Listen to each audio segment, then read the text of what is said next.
Welcome back to Life and Pinstripes. I am TJ Stolzenberg. And I'm James Yevon. This is episode number 22. Cano and Clemens! Cano and Clemens, baby. Not Jacoby Ellsbury. No. But it was also me. I wore 22 for football. 22 is my favorite number of all time. Really? It is, yes. What about it? The symmetry? Just 22. Also, I was born, my birthday's on the 22nd, which we will get involved in. We will be talking about that because today is the birthday bash episode. Hey-o! James, how old are you turning? I'm 24. 24 years young. Ugh. I know. I feel so old right now. I'm ready for my little king. Just go like that. Life is over, bud. I'm 28 and I'm ancient. It's over. 30 is right there. The ceiling is right there. You're not even a quarter century yet. Almost. Next year I will be, though. How about that, bud? I know. Time flies. Time flies. 24 years old. Yes, sir. Let's have some fun on your birthday. Of course. And that means we're going to talk about some fun things. Before we talk about Yankees, which of course we're going to talk about because if any of you out there are following us and following the Yankees live, last night was... Oh my goodness gracious. one of the games for the ages. One of the most memorable games I've seen in a very long time. Very long time. Literally, there were 5 lead changes in the last 2 or 3 innings. 5 lead changes, 6-run comeback, blown saves left and right. There was a blown save in the top of the 8th, the bottom of the 8th, Yep. top of the 9th, bottom of the 9th. That hasn't happened. It only happened twice in the last 40 years. Yeah, we're digressing right now. We are so digressing. We're trying not to talk about that. But anyway, we will. But Dan, before I actually want to start off with a little bit of the dating life. I actually want to lead off with that. You talk to me. Tell me, has anything been going on with that? No. Pretty much single, pretty much my entire life. But I do have something to say about dating apps, you know. The Tinder, the Bumble, the Hinge, the Clover, the whatever the hell you go on. I can name like a couple of them like that. I mean, I'm like old when it comes to like these apps. Like I'm like the next gen, or I'm like the old gen. I'm the next gen. I know, yeah, you're next gen. I know there's Tinder. Yep. And I've heard of Bumble. Yep, Bumble is when the girl's supposed to message you first. Oh, how about that? I know, like an old school square dance. So basically, if the girl messages you first, obviously you feel good about it. Right. Man, that's some confidence right there. Oh yeah, absolutely. So Bumble's about girls messaging first. Yeah, and the other dating apps, I know, I only use 3. I only use Tinder, Bumble, and Hinge. That's pretty much it. What is Hinge all about? Hinge is pretty much the same, except it's like a more, not like a, that kind of thing. It's more like a trying to find new people, or like maybe getting a relationship, make connections, and okay. So I will say this, as you want to go with this, I think guys and girls are looking for a little bit of this when it comes to dating apps. Everyone is looking for a little bit of that. Sometimes they get bored. They need to have a little bit of excitement, especially since we live in a crummy state of Connecticut. Yeah, and the live scene is not really popping. You go to a bar in any other major city, the odds are you're going to find a decent or nice girl to talk to or hang out with. Exactly. Here, nothing. Yeah. You have Hartford and New Haven. Yeah. And that's the best you can do. The lucky ones are already taken. Yeah. And the men like you and once me, I just have to say, the fight is real. Yes. And obviously, you guys know of my stories that happen left and right. Indeed. And speaking of some of those stories, just for a little birthday roast, I just want to have a little bit of fun here. I've always wanted to be roasted. I just want to say it's more like truths and realities and beautiful things about you, James, because they're positive, I can take it, man. I can definitely take it. I love your heart because. First of all, in the last 2 months, I've watched you fall in and out of love more times than the Yankees have home runs this year. I know. I just want to say, never have I ever watched someone so passionately dive face first into his relationships. And ladies, this is a quality you want in your man. He's not half-assing. He ain't half-assing. I am playing game. Oh! Whoa! Hey! Someone will get that. Probably me. He's all the way. he is all or nothing, ladies. And I believe it was, we're not going to say names. We're not going to bring up specific things. I'd rather not do that. Of course not. Of course not. But the concepts we discuss all the time, and I want to applaud you for your not only bravery to bring it up, because, hey, it's a jungle out there. We live in a completely different generation. We live in a generation where the lack of communication apparently is the new norm. No. Unfortunately, even I am falling victim, or I am the predator. It wasn't even my intention to point it at you, but it just happened to. He was talking about the opposite sex, but it also happens in friendships too. And even me, I'm 28, and I grew up in a world where all I had to do was just do a quick couple pitter-patters with my thumb, and all of a sudden my friend knew what I was thinking. Do you even remember the days, James, where you had to call the house? Of course, the landline. Landline. And then if you want to ask, I want to hang out with John today, and then either the mother, the father, or a grandparent, it'd be like, who is this? I'd be like, I don't know. Right. And then there's that moment. It's like, oh, they're not here right now. You had to be lucky enough to line up and have them even be home to receive the phone call. Yeah, can I be like, can I take a message? Can I say, this is James, he wants to hang out with your kid, grandkid, whatever the hell. But that's seriously, the times have changed. Availability is almost becoming weirdly toxic. It's kind of off, how toxic it is. It is off, James. Let's actually expand upon that, because there's something not natural about not having to earn the relationship. I always make jokes about dogs and cats. Okay. I'm sure there's dog lovers out there. Yeah. You're a cat guy.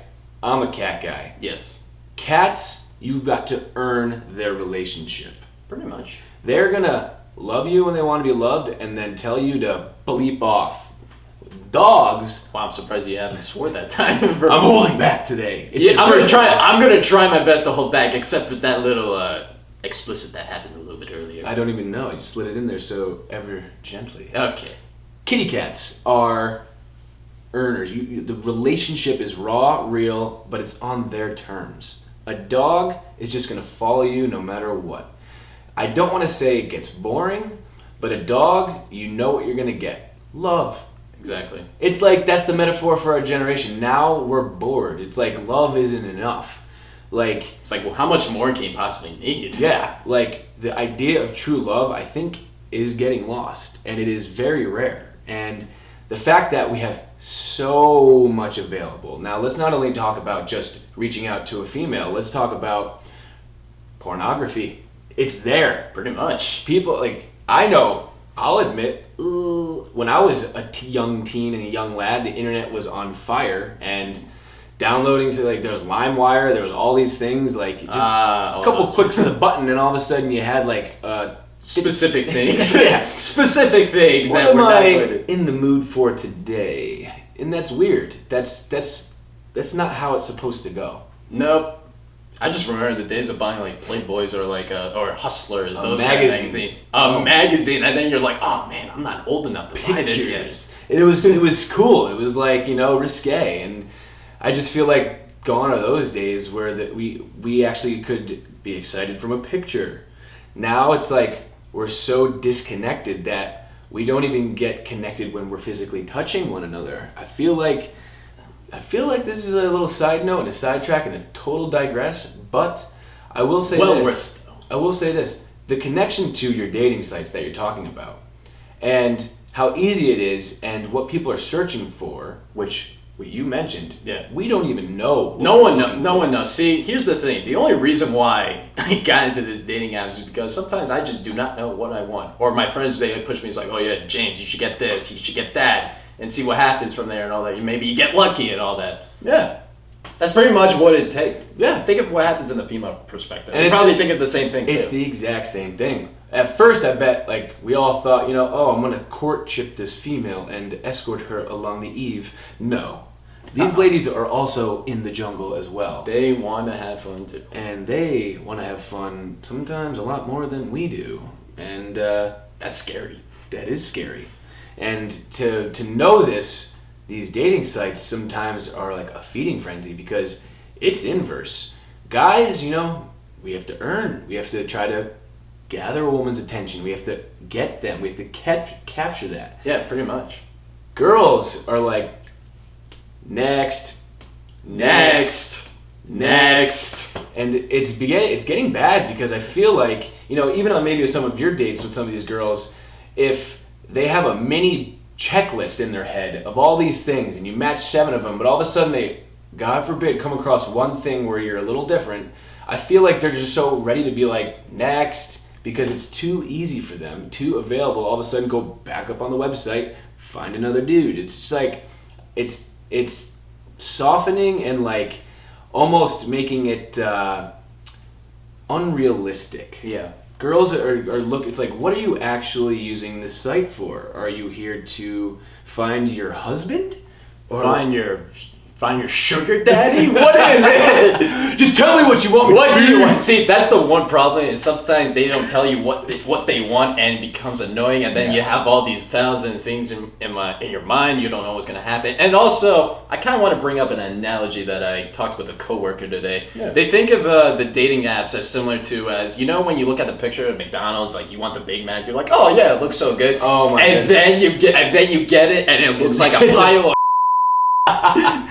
Yes, the pictures of just the soft buns are so glistening in that photo. Everything looks so good, and the meat looks good, and then you're left with what the is this? A wrapped up, greasy piece of poop. I know. And yeah, it's not as advertised, like you said. That's actually a great metaphor. Unfortunately, I will say this, ladies, you're not really fooling anybody. I can sense when something is off. You'll take these pictures sometimes with these angles. Yes. Oh yeah, like this little angle, like, oh yeah, this lighting is good. Squeeze your face just right to capture that one moment where you kind of look like Jennifer Aniston, but not really. I'll let them have their moment. All right. You gotta think of it that way. I don't mean to burst your bubble, but we know we're not anything special either. I'm just saying. Are you kidding me? Well, maybe we are. I try everything I can to be special. I don't try. And I'm special. I should not try. That's exactly what I got to do. That's what it is, bud. Because if you don't try, then all of a sudden you not trying is more you than you're being. If you're trying, you're not being. Exactly. And if you're not being you, you're not going to attract the girl that was meant to be for you. The idea of you, maybe, or the idea of what the girl's looking at. And that, my friends, is the birthday advice of the day. Courtesy of my wonderful snack. He's a hungry man. I got to keep feeding him. Yes. And James is an interesting character. What we were just talking about, I actually wrote it down in details. Like, James is a man, and this is an homage because this is his birthday, and you got to make fun of him a little bit. He can tell you. Do I need to eat this while it's happening? Chomp away. All right. Make loud plastic noises. Plastic. He can tell you who won and who lost. If you've seen 2 podcasts ago, every World Series. From way before he's born. But the funny thing is, just like the rest of us, he can't seem to figure out the great mystery of the female. I don't know. I'm still learning. I know I'm always learning, obviously. It's like we can memorize all the position and stats, but it's like this innate thing where you're building with Play-Doh, with one another. Communication, execution, and then being able to admit when you make a mistake and making a positive of it by learning what not to do next time. See, that's pretty much what my relationships have been consisting of. Yes. Lots of mistakes. The 4 in 2 months. Big mistake. You cared deeply, James, and I admire you. Well, here's the thing. Sometimes they lead you on. That's the thing that annoys me. Well, to be led on, you're allowing to be led. And here's the thing I'm telling you, James. Okay. You're the leader. Big time leader. You decide. Oh, I always think of it this way. I there's been times where I've laid down the hammer. I'd be like, okay, what the hell is going on? Something's not right. And then a result happens. And whether it be one you didn't want, it actually might end up being the thing you needed. Because it works out. If the girl is BSing you about something, it either cuts to the chase and gets you a real answer out of them. But you never walk into a room not alpha. Yeah. I learned that from Brian Lasota. I always shout out to him, and I always say that same line. Never walk in without control. And if it's a dating site, it's like, what do you have to lose? it's like, do you really honestly, like, you could poop your pants, and this girl doesn't know who you are. You're meeting for the very first time. And yes, we want to impress and we want to like, be awesome and all of a sudden, but like, as soon as I know I start to try, I'm not. So I'm not who I actually am. let me tell you what I admire though, James. Okay. I admire the goals that you set for yourself. I admire the way that you have taken your path, Connecticut School of Broadcasting. You're courageous. I myself think I was the only one in my friend group who is still doing that thing where I'm the quote-unquote struggling artist, and I have yet to give in. I have a tough job on the side bartending, and I still dream to go to auditions, and I still do a podcast, and I still love to do stand-up, and I'm still fighting that good fight. You know, I don't want to say I see myself in you, because I just, in a way, it's Well, a slightly struggling artist, but I don't want to say that because it's I don't refreshing want to do see someone. But it's good to admit it's not like a struggle. That's a little bit too dramatic. No, it's more like just trying to find myself. You know, Correct. changing careers, going from teaching. You know, I was teaching 5-year-olds like 2 to 3 years ago, and That's here I am. difference. Here I am doing this. Doing this and this you love. Oh yeah, are you And- kidding me? I'm psyched to do this. Yeah. You know, this is like after I put everything on Adobe Premiere and put it on YouTube, I keep on saying to myself, when are we doing the next episode? That's literally what goes through my mind. And you know what? You want to know why? Because this is not work. This is fun. This is fun work. Think of it that way. Want to bust our butts so we don't have to work a day in our lives, quote unquote, from something somewhere. But I admire that in you, James, and I'm refreshed because in my fight sometimes gets a little stale. You know, all of a sudden I feel like I'm the only one. A lot of my friends are at places in life where they're moving forward. They have gotten married. Even some of them are starting to have kids. I know, it's insane. And that's, you know, your friend groups, that age, you're maybe like 5-6 years behind that. But I'm watching these people do adult things and be adults. And I still feel like the kid sometimes that is dreaming too big a dream. But you know what? Hell no. I know exactly Hell what no. you mean. Think of it this way. There's kids in my grades that are, like you said, they're getting married. They're getting married at 23, 24 years old, and I'm like saying to myself, I'm like, holy crap, I'm not even ready for this. That is for some, not for all. I just know it's not for me. I know. Yet. Though. I Yet. plan on having a wife, having some wonderful kids, and also Absolutely. eventually doing a job that I love. At the precise time it is meant to be, it will be. Exactly. That is how No I need to see. rush.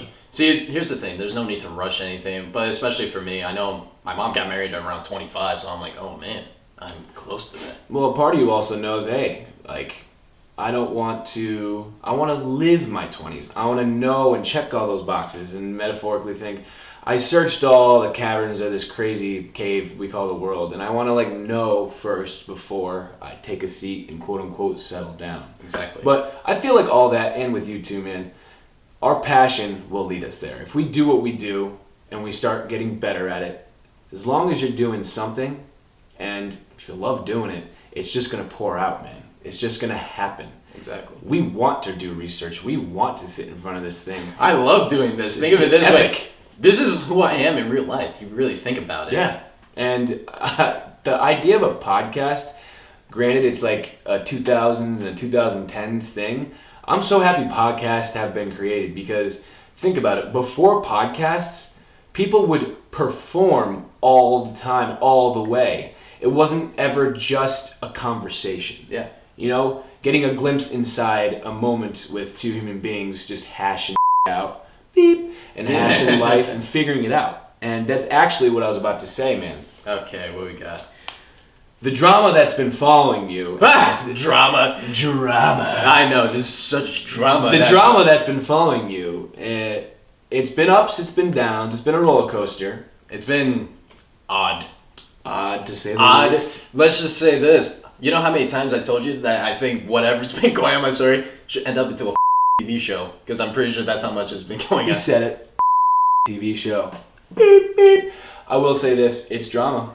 It's real. It's good drama, apparently, that gets views. Maybe at his expense, but also, hope you guys at home are learning something or two. Don't do what I do. Do the opposite. Do the absolute opposite. Go out there. Do everything organically. If you have Tinder, Bumble, or whatever the hell you have, Delete it. trust me, delete it. You'll feel so much better. And also, I will say this, good thing we're into sports, James. You want to know why? Because I'm often saying sports is the greatest drama that there is. Absolutely. And I will say you and your story has probably been the greatest drama that has ever been. Wow, it's not even about sports. It's more towards the life aspect. It might be documents, paper. But I will say this: I'm gonna close this little homage to James with this because, in all honesty, Really, I thought you had 3 pages of it. I've been skipping around because it has to flow. Okay, I have get 10 it. more bullet points that I might just share for a little bit every episode. Fine, you can do that then. But like this, I will say this: you got to give the man respect because not only is he admitting some uncomfortable things, but he's out there on the front lines. On Bumble, on dating. I admit He's it. out there, man. He's trying. And granted, whether we're laughing at you or laughing with you, James, you had the courage to... Hey, I laugh at myself. You had the courage to tell us. You are fighting the good fight, and you fight with passion and fury. And often, you remind me of what happens when Brett Gardner has a bullshit called strike 3 called on him. That kind of passion, that kind of fury. That would definitely be me if you think about it.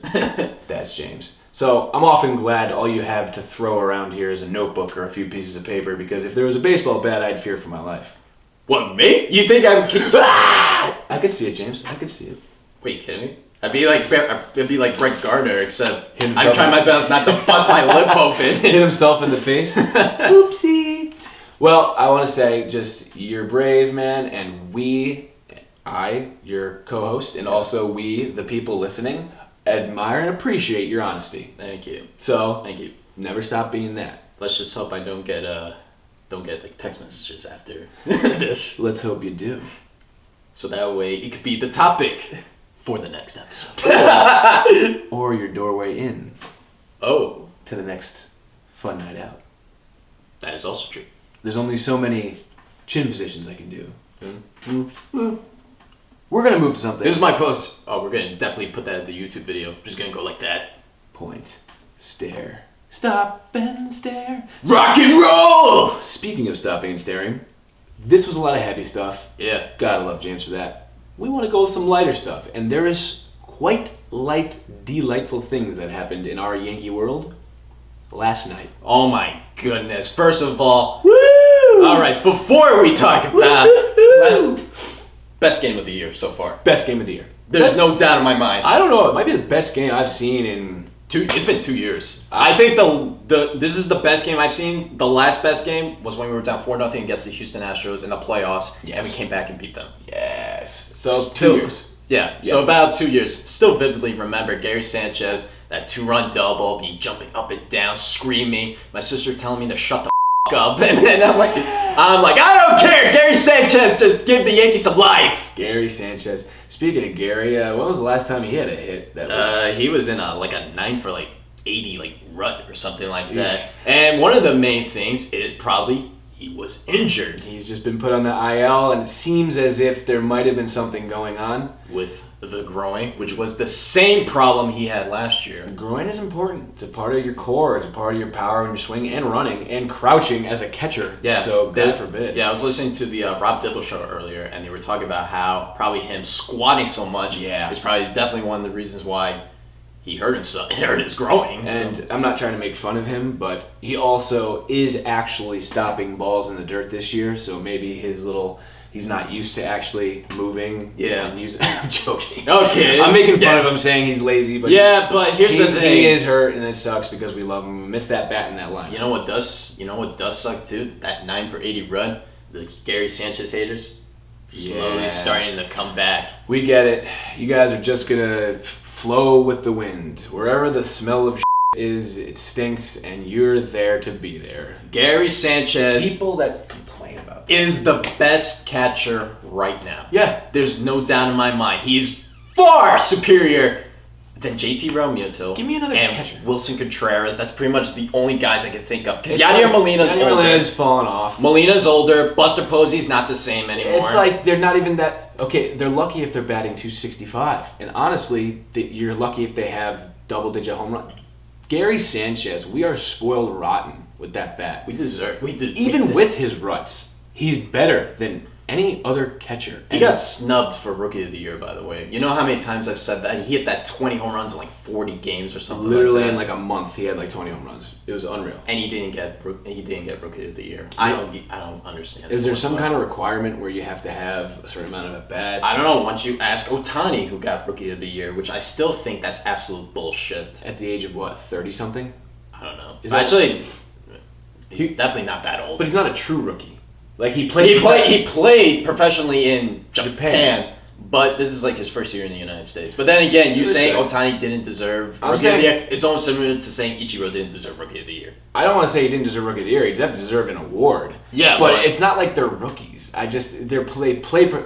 Wait, I'll rescind because I'll say this: American baseball is different than Japanese baseball. It's the best hitters in the world. So if you can do it and best pitchers. So if you can do it in America and it's your first time there, you're a rookie, even if you're 50. So I will say that there has to be an at-bat minimum because that's the only reason why Gary Sanchez, who was the top story for the entire 2 months he was hitting home runs. Who literally almost led the lowly Yankees to the postseason. They were this close to making it, but then I think they blew it like in the last week or two. I do remember that. Actually, that was brutal. They couldn't just get one freaking win when they needed it at the end.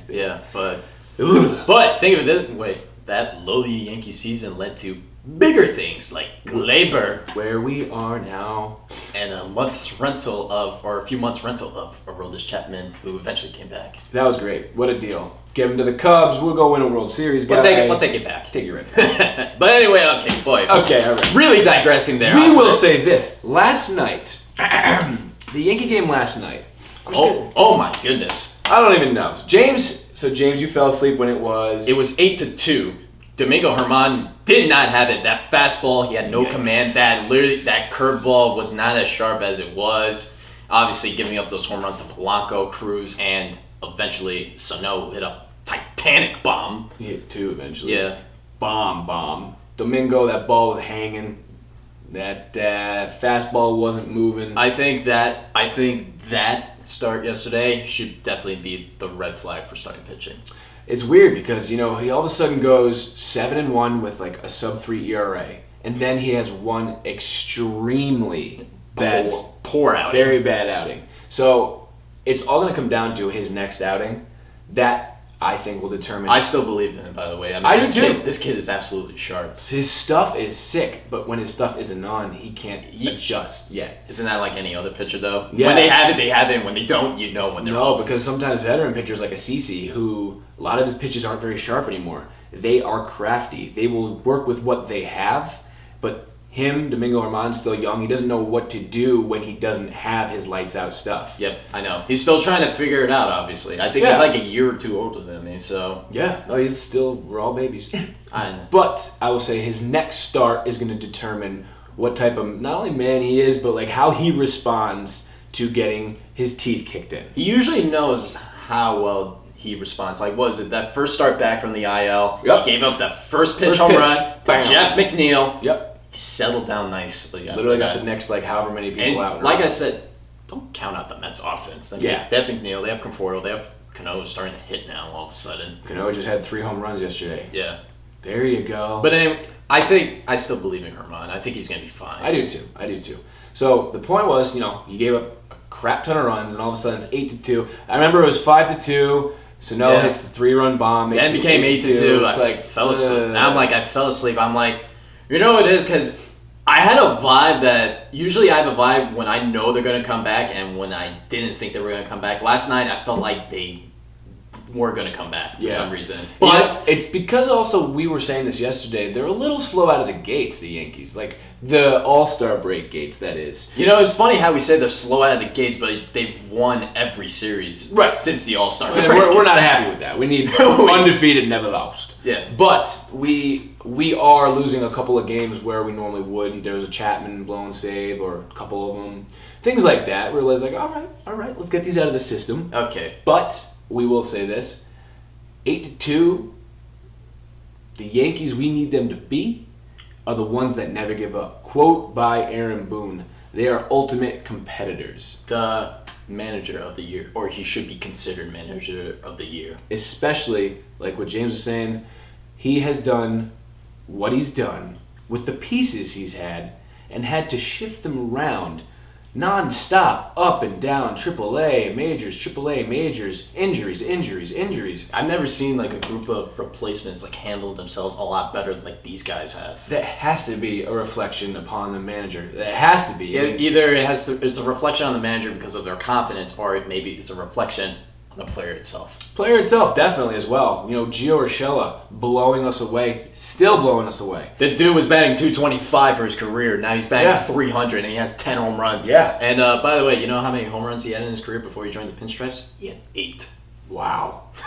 Wow. How impressive is that? And then you got then you have the Cameron Mabins. The Mike Talkman. Mike Talkman, the Sockman, man. Talkman, the Sockman. Dude, the dude's been unbelievable, by the way. Everyone's like, why pick Talkman over Clint Frazier? Well, Talkman proved why he's better than Clint Frazier. So. Also, he faces the music when it's time to face the music. As he always does.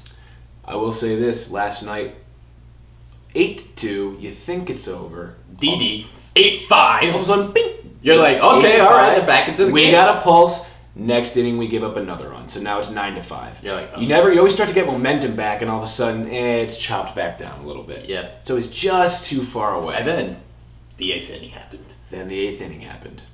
The magic of the 8th inning. Bombs.coms everywhere. You know how many fly balls I thought were going to get out, but they were like literally like as high as possibly and then drops down like that. If this is the wall, it would skim the top of the wall and come down. Happened to Judge, happened to Talkman, happened to Didi. Yep. All of them. 5 for 5 that game, by the way. All of them. And remember, I heard this. I heard that you guys... Listen to him, ladies and I gentlemen. heard that you guys were booing Sir Didi last week because he was in a little bit of a rut. First of all, you could boo Jacoby Ellsbury. Yes. You could boo Ben Hell. You can boo whoever the hell you want. Do not dare boost Didi Gregorius. Didi is Sir Didi, and you'll address him as such. He is Sir Didi for a reason. Remember the guy who saved your ass in the wild card game in 2017 with that 3-run bomb? Remember the 25 home runs he had in the back-to-back seasons? Not to mention replacing the shoes of Derek Jeter. Derek Jeter, the captain. He had to replace the captain. And you couldn't find a much better replacement. And seriously! My God, does he have a great smile, too? Oh, yeah, he has my sister thinks he's cute, by the way. He saw the game, she saw the game yesterday. He's like, who's this guy? He's like, oh, yeah, that's Didi Gregorius. He's from the Netherlands. He's like, wait, what? Yeah, he is. He's got such flow, too. When he hits a bomb... I love flip. I love the back flip. It's like so like perfect and like circular and just... My favorite is that grand slam he hit last week. Oh my God! When he hit that grand slam, it's like you're like 0-2 pitch. You're like, you probably think he's going to strike out. If he strikes out, the boos are going to be like no other. Next thing you know, yeah. Whoa! It's like when you're happy for him, you know, cheer the whole time and then support him when he needs it. Like he's earned the right to not get booed. Absolutely. Like Didi, Gary Sanchez. How dare you? How dare you? Stanton was kind of understandable. You got to think of it this way. He hasn't really earned his pinstripes yet. No, not yet. Maybe that'll change though. He's still, doing whatever, but he's played 9 games this year. I think the only thing that I would be the most livid is if I see anyone boo Aaron Judge. Oh no. If anyone does that, take those Yankee pinstripes off because you're not a fan. You're not a fan. Can't happen. Won't happen. Everyone's like complaining that because he strikes out so much. Have you seen some of his strikeouts? They're literally below the knee. Literally, the side angle. He is 6 foot what? 6'7", 280 pounds. Yes. Umpires. The ball at his chin is like 2.5 feet away from the average person's. His strike zone is much bigger. We get it. But you are screwing him over. So many balls are just not hittable. And what we're waiting for is our boy to stand up. To let it out. Flip out, by the way, because think of it this way. You got a 6'7" guy pissed off at you. Prepare for your day to be He's ruined. the judge, jury, and executioner. Pretty much. It's just like he's so very Jeter-esque in his calm demeanor. I have to respect that, honestly, because... As do I. as many pitches have I seen been called for strikes, I would have lost it. At least, like, maybe all of those times. That's the entire game of baseball, though, because you literally have another at-bat in like 20 minutes to a half hour, and you got to play in the field. You cannot carry anything to the next moment. No, he doesn't. He doesn't. That's why you see a lot of these dudes just calm, cool as a cucumber. But then, just sometimes, you have absolute eruptions because it just becomes too much. Maybe Aaron Boone's eruption when he was yelling about the Savages the other day. Best thing to ever happen this season, by the way. Yes. That was absolutely beautiful. These guys are savages in that butt. So can be better. He didn't like threaten his life. He literally just said, just be better. Be better. And then, you know what was more bull? When he got that 1 game suspension, I'm like, you gotta be kidding me. The dude didn't even do anything. There was no contact. He literally just said to his face, just get better at umpiring. Right. And the fact that he was a rookie umpire, what, are we trying to get soft on these rookie umpires now? Like, the game of baseball cannot be taken over by machines and fair foul calls by computers and cameras, because we need that human element of anger and passion and blown calls and just so much, what? Are you kidding me? That was 7 feet outside. I'll never forget the way it feels when the ball is actually 2 feet outside, unhittable. And to people sitting over there, your teammates, the other team, it just looks like a strike because it goes right across at your belt. Of course. But only you know how terrible of a call that was. And you turn around and you have no support from your teammates and you're freaking out the umpire. That passion you got to carry to the next at-bat. And there's something I'm using this for a reason. Mike Tauchman. In the game, after the lead had changed multiple times. Roller coaster. We're down by 2 runs in the top of the 9th inning, and there's 2 outs. A ball was 11 feet outside, and Tauchman, they called a strike on Tauchman. Now, he could have lost his shit, but he didn't. He didn't. He put a great at-bat together. He walked. Leading to Aaron Hicks. The hero. Former team, Aaron Hicks, says, guess what? You miss me yet? Bye-bye. Left field made it 12-11. Once again, our spirits are high. Oh. Everything feels great because, you know, he's been on fire recently. Think of it this way. Aaron Hicks is actually starting to be productive. Just a matter of time. His batting average is like 230. We knew it was coming back. It's getting better. And also, you can't leave out his defense, which we will mention in about a minute or so. How about right now? Fair enough. We take the lead in the top of the 9th, and then Chapman blows it. They have bases loaded, nobody out, and you only give up 1 run. Tie ball game again. So we're there again in the moment, and it's the 10th, and our boy Gleyber Torres takes the lead. I'm telling you, it's your jersey. I think you provided a spark to him. I bought that jersey, and all of a sudden, he's got like 13 game-winning hits. Yep. And noticing he's hitting with 3-0 counts very often. That's a great sign. He's been having a much better at bats. Oh god, yeah. Much better at bats. He's not hitting any junk. He's letting that ball go, and he's aggressive 3-0. He's making at bats. If he gets his pitch, he hits it too. That's the key. I realize his sweet swing, usually for game winning hits, inside and to right field. Inside out to right field, exactly. And you know what? Like, I love that guy, dude. We cannot trade him away for one of these pitches coming up. Oh my god, when people say it's like, oh yeah, we should include Gleyber Torres Max Scherzer or for Madison Bumgarner, I'd be like, you guys are absolutely insane. Not a chance. No. Not a chance. What ends up happening is we have a 2-run lead, and Adam Ottavino comes in and tries to nail it down and gets the first out pretty quick, gets a strikeout, and then walks a guy, and then I think walks a guy, and then I think he walks a guy. All right, so the bases are loaded. Yeah. Was there 2 outs? He got a second out. And then Chad Green comes in. Chad Green throws a 97-mile-an-hour fastball about 2 inches outside, ball 1. Okay. Next pitch, 96 miles an hour fastball right at the knees, strike 1. Okay. Third pitch, 97 right on the black. Yeah. Crushed. You're like, oh no. Max Kepler, and the way you see it, it's an outside pitch. He went opposite field. He went opposite field towards dead center. Towards dead center, or it's tailing to the left center. Into the gap, and remember, the bases are loaded, and we're only up 2, and there's 2 outs, so I'm like, good grief. Are you kidding me? We're going to have more extra innings, and then next thing you know, you see what seems to be a man, but it's more like Superman. Yeah. Caught it. Caught it. Aaron Hicks full extension, And- diving catch.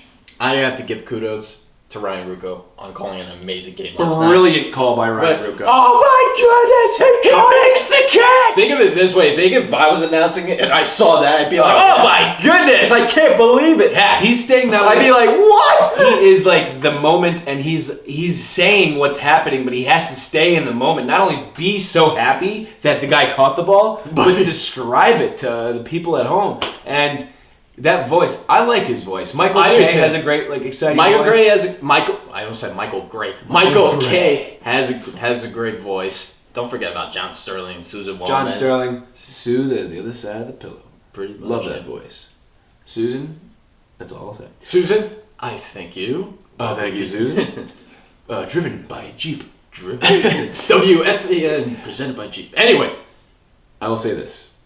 Ryan Ruocco did a great job calling it. He's done a great job filling it for Michael Kay. Too. He has. He's showing us what he's got, and we got a good backup. Yeah, plan. we really do. Aaron Hicks, by the way, great job. Full extension. Love Green. Todd? Green. What's his name? What? Oh, Chad Green? Chad! Todd Green. I'm like, Todd? Exactly. I'm like, who the hell is Todd? His reaction on the mound.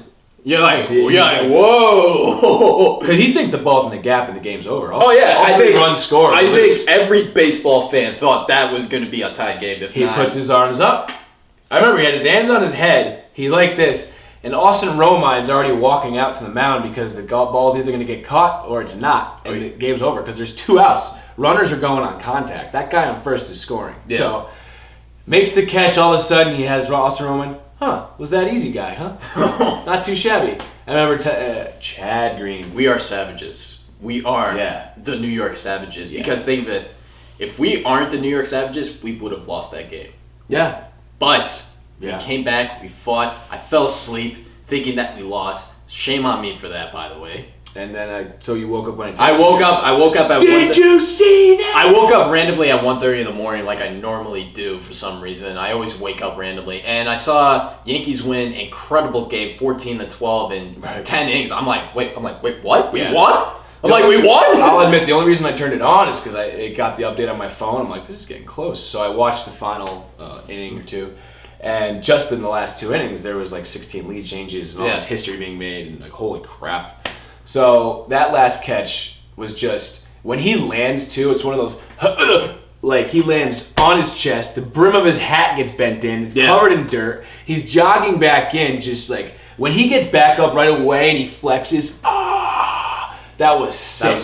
That was awesome. Imagine if I saw that live, I think, my God. I think everybody in my family would have woken up and be like, James, I'm trying to sleep here! You would have scared the demons in your house. I definitely probably would have scared the demons. You would have woke the demons. Yes. And scared them. So, yes, 65 wins. That was their 32nd come from behind win. 32nd. Half of their wins, they came back and won. That's actually insane. Most in MLB, by the way. The second is the Dodgers with like 29, I think. That's a quality you want to have of a team. We're expecting to go all the way. Think of you know what it is? If they're down 5 or 6 or 7 or 8, you feel like they're never out of it. It's not too far out of reach now. You know what's even the most impressive? They didn't even have DJ LeMahieu in their starting lineup. That's right. I didn't really see or hear much from him. I saw him hug the crap out of Aaron Hicks in the dugout. As everybody in the state of New York should. Yes. And DJ, you get your rest. You're doing just fine, guy. Man, what a game. Man, what a team. What a team we got. What a team. We got a year. We've got a year. I think this is definitely, I feel it. Yeah. There's something about this squad. You definitely feel it. I felt it with the 09 team. Yes. I remember in August, I said, I think this is a team that could definitely win the World Series. There's just some kind of magic. I'm not sure how to describe it. There's a magic. There's a good flow. They're having fun. And even our major issue, which is pitching, it's still not. It's a concern, but it's not like we're devastating us. Our hitting is so freaking amazing that we're getting away with some bad pitching, and we know that one element. If we can just seal that up, get our pitching on point, get maybe one more good arm like a Stroman. I want Stroman. Marcus Stroman. Perfect. I definitely would be the best fit for the Yankees. Because also, we don't need a lefty. We have way too many. Hap, CeCe, Paxton. And I think that's it. That's pretty much But it. that's my point. We don't need a fourth lefty in the rotation. No, you gotta balance it out. That's one of the problems with that was actually one of the issues with Hayden. Yeah. All heavy right-handed batters. Yeah, most people are righty. So, I mean, not in baseball. But Not me. Yeah. I'm a lefty. So, southpaw. yeah. But yeah, we are excited. There's something magical about these Yankees, you know? And I think it was that year, like, you're right, 2009, I could sense it. Nick Swisher would just pump them up in the dugout. It's like a different kind of, like, team bond. They're all just stepping up and doing it on the field, and you just feel so happy for each and every one of them. They're all contributing. it's impossible to hate one of these guys on this team, honestly. Any of them. They don't, Except for Ellsbury. That's pretty much it. he's not on the team. No. So, I mean, there's no, like, I don't want to say A-Rods. There's none of that I big feel like ego crap going on. Everybody has their own kind of thing, and it's This is a lovely new to age. watch. You got Luke Voigt. That's you know? exactly what I was thinking about. Our big man is Luke Voigt, who's humbled and honored and happy to be there. And also, think of it this way. He took a pitch to the face! To the face! And he still stayed in the game! Stayed in the game. Until obviously they had to take him out for a concussion protocol. Concussion But man, protocol. he stayed in the game. He Yeah. scored a run. Savage. How much more can you possibly ask? Savages. Speaking of savages, I will say this. We have championship hopes. We're excited.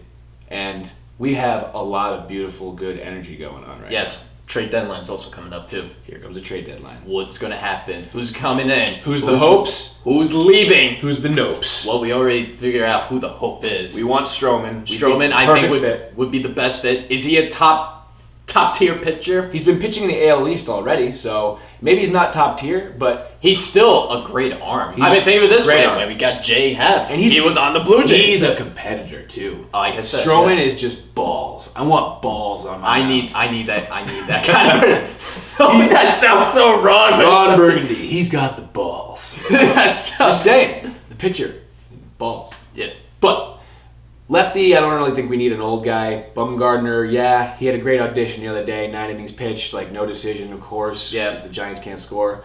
Same deal with Syndergaard. He had a 9-inning outing with like 1 run given up, but no decision. The one problem with Syndergaard, he's so inconsistent. Yeah. He either gets injured, or he has a couple of good outings, and then he has one, and then he has one, and then you're like, oh god. You brought up the point of he's been lifting and getting bigger. Yeah, he's been trying to get bigger. He's trying to throw harder. You're like, you don't need to get bigger and throw harder. Look at Domingo Herman. Look how skinny he He's a is. string bean, and pitching is like a whip.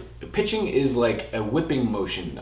Clearly, big muscles don't coincide. You don't see a with lot of pitching. you don't see The a lot of last- big muscular pitchers. The if you last really think muscular about it. pitcher I can think of is John Rocker. John That's Rocker a name I was haven't that heard in bullpen forever. dude from like the 90s that would sprint angrily to the mound.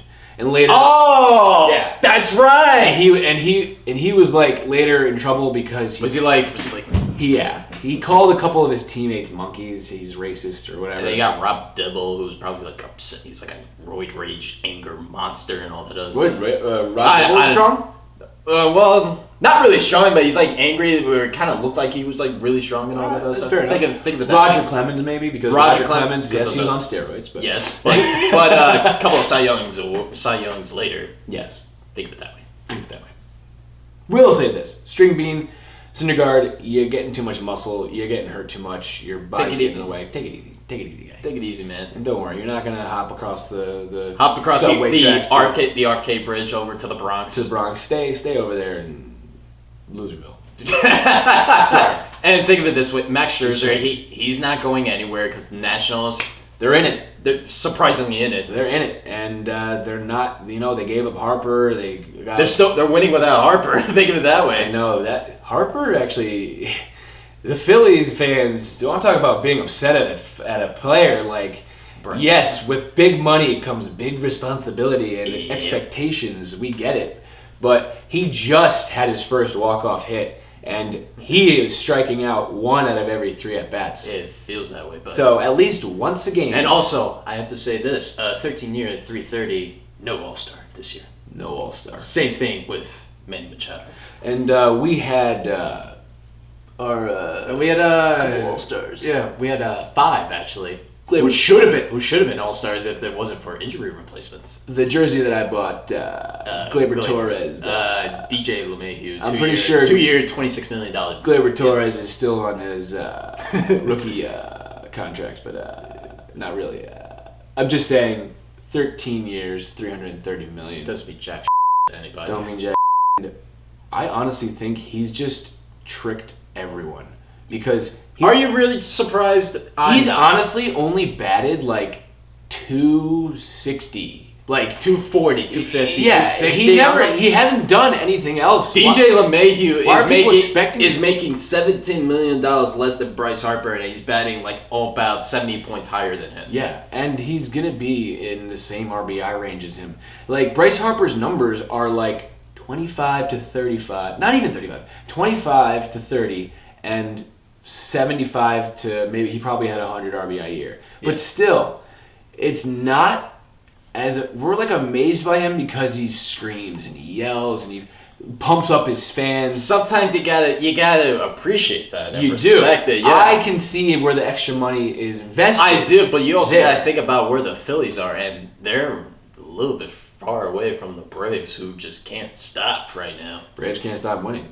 Nope. They have Acuna, they have Albies, they have those guys, they have Dallas Keuchel. They just got Dallas Keuchel. And you know what? And they're only bound to get better. The Phillies, they're the ones that have the high expectations and pressure on them. And it hasn't lived up to them. Not yet. A lot of baseball left, though. That's the thing about baseball. It's a long season. It's only July 24th. Yeah. Still got plenty of time. There's about 60 games left. I think some teams have played their 100th game already. Jeez. I know.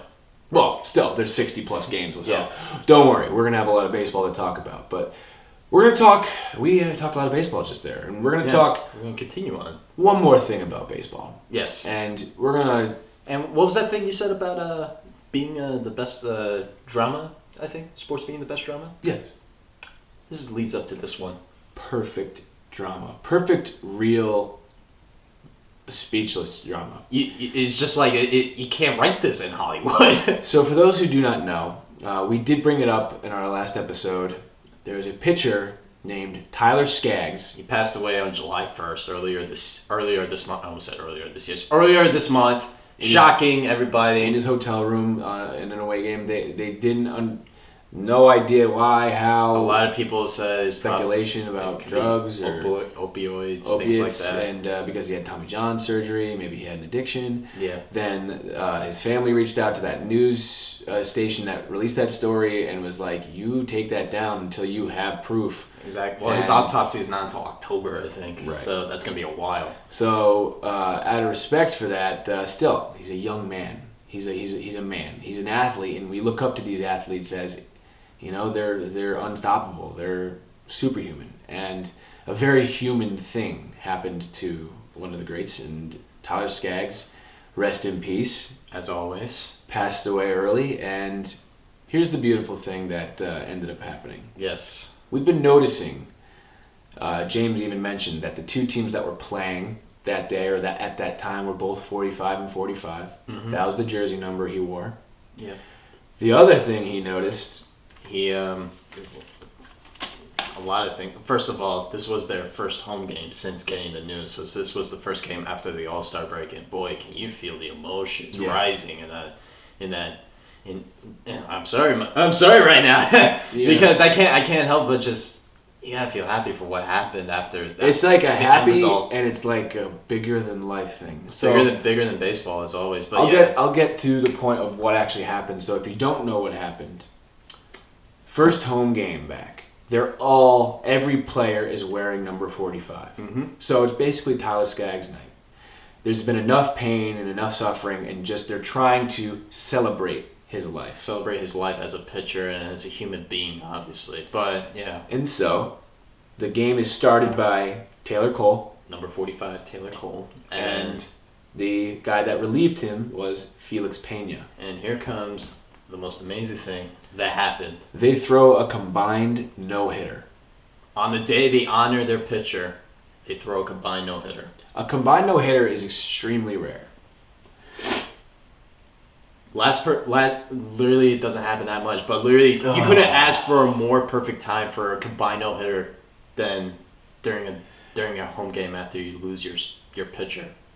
Your family. You lost your brother. His mom threw out the first pitch. His mom. Oh my god. His mom threw out the first pitch, and then Yeah, I know. Oh, I know. It's like I couldn't I can't even make my sentences like together because of just what is it? So it's 13-0 the final. So the other combined no hitter. 13. His birthday was July 13th. Was July 13th. The moment the no hitter finished. If it was in Eastern Standard Time, think of it that way. If it was in Eastern Standard Time, happened at 1 in the morning on July 13th, which was the same day he was born. That's the same day he's born, and they won. You can't 13-0. You can't make this up. So the numbers, the signs, and then just the higher than life, just being like then, something bigger than us is happening. And then the best part, they put the jerseys. Every on home player plate. surrounds the mound as if it was like this ceremony where they're saying a final goodbye, and they all take off their jerseys as if to say, you know, thank you for being our teammates and all that. A piece of you is coming with us, and we're gonna leave a little piece of you here on this mound because you're always gonna be on this mound. Mm-hmm. And that's some real ass. I know.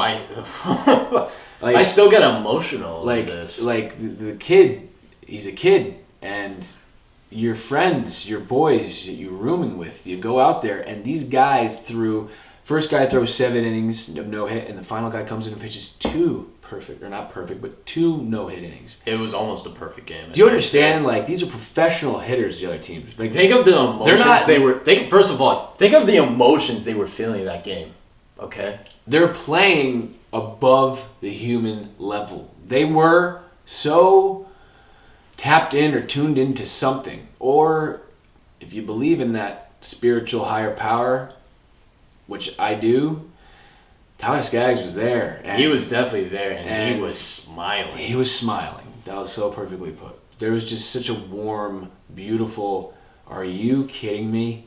Like, when I turned the game on, the final inning, and I watched it, I'm like, please get these last 3 outs. But then a part of me is like, of course they're going to get the last 3 outs. It's impossible. It's like this already written, beautiful thing. It's like they made it this far. It's like a movie. It's like it feel heartbreaking if they screw it up. Yeah, but it's almost like a part of me was reassured, like, even if it was, it'd be okay. Yeah, but then they that still energy, win. Yeah, that energy is like, you know what, it's going to happen. It happened, you know? Not a single player on the other team got a hit. His 2 brothers, Taylor Cole and Felix Pena, throw a combined no-hitter, and it's very rare in baseball. You know, not as rare as a perfect game, but it's extremely rare. It's just bigger than life. And what a way to honor and to love and to say goodbye to their young brother, Tyler Skaggs, who left this earth way too early. And however it happened, it happened. Mm-hmm. So exactly. When the autopsy comes out, so be it. He's still gone. And it's not gonna come back anyway. And his family, you know, he can come back in memory, but his family still has to deal with the fact that he's never walking through that door again. Mm-hmm. Or throwing another pitch. So his brothers did it for him, and they did it well. Yeah. So, wow. I think today has been quite an amazing episode. The birthday bash. Ending in tears. In some real stuff. Yes. More real, like you said. Keep the rolling. We are real. We are real. I will say this. That was awesome. Yeah, I know. Whoa. Whew. There's some kind of social media thing. Yeah. Twitter @LifePinstripes, Instagram Life and Pinstripes. I posted a nice photo today of our setup. And also, I forgot about that. Let them know. This wonderful birthday present I got, courtesy of my lovely sister. Sister. She made this. She's pretty much telling me, live my dreams. You know how much you love the Yankees, and you know how much you want to move to New York. Look at that. That is a beautiful skyline. I know. And you know what the best part is? This is going to be our prop on our show forever. Thanks, sis. Thank you very much. You nailed it. Tati. Yes. Great job. Okay. Speaking of social media, Social media, JM21, Stolzenberg TJ, whatever the hell it is. I'm gonna check it eventually. I know. I know. Eventually, one message ever. Yeah, I know. Whatever. I have to send a message. I know. I have to be active. Blah blah blah blah blah. Yeah, do that. James does all the social media stuff. Oh yes. I'll help him out sooner or later. Said whatever. So that does it for us today, and I'm glad to have hosted the James Yevon Birthday Bash special episode number 22. Canoe Clements! Love it, bud, dude. Yes. This was brilliant. I'm TJ Stolzenberg. Once again, I'm James Yevman, aka the birthday boy, or belated birthday boy now. Belated birthday boy. And you folks never forget to not rock and or roll. We'll catch you later. See you around. Happy birthday. Thank you. That was That's some good ass shit right there. Heyo! Hell yeah. I'm clicking.